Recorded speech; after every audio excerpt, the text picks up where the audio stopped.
Ho investito più di 500 euro in realtà in questa canzone e ho buttato tutto. Io ho questo problema, non mi accontento mai. E mai lo farò. Non mi accontenterò mai. Voglio parlare un pochettino. Oggi che sono qua non mi capita mai di essere in un posto bello. Perché sto sempre a casa in realtà. Perché ormai la mia vita è diventato anche questo, no? Ho tutto il mio mondo a casa. È un mondo che ho cercato tanto. Ho cercato tantissimo. Ho ottenuto quello che volevo. E tra le tante cose che ho ottenuto anche la possibilità di fare quello che ho sempre voluto fare e che chiedevo sempre agli altri che potessero fare per me, come registrare una voce, produrre una canzone, fare un video che potesse andare su YouTube, su qualsiasi cosa. Ora tutte queste cose le posso fare da solo, le faccio da solo. A volte le faccio bene, altre volte le faccio un po' male, ma in ogni caso le faccio.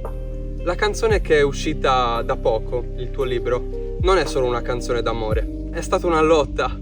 Io stavo per mollare tutto ciò che riguarda il mio modo di esprimermi, perché dicevo, io sono quello che canta le canzoni in sardo, quello che fa vedere la Sardegna, quello che fa le collaborazioni con i brand e cose varie, quello che dà voce agli altri, ma sempre meno a se stesso. Questa canzone è stata fatta da capo a coda da me, perché ho investito più di 500 euro in realtà in questa canzone e ho buttato tutto, perché non ero mai soddisfatto di quello che ottenevo, mai. Io ho questo problema, non mi accontento mai. E mai lo farò. Non mi accontenterò mai.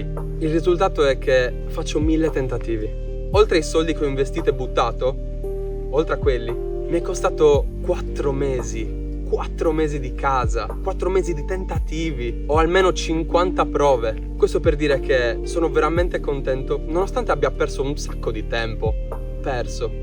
Investito, chiamiamolo come vogliamo.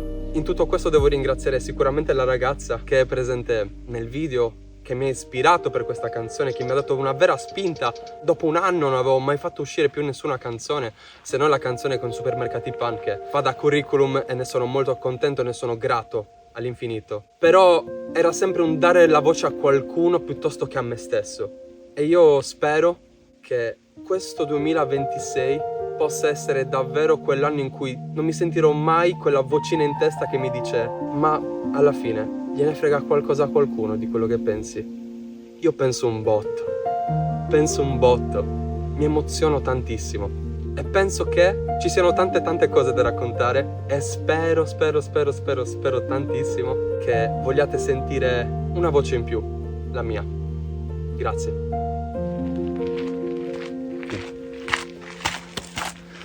E ascoltatevi la mia canzone, maledizione.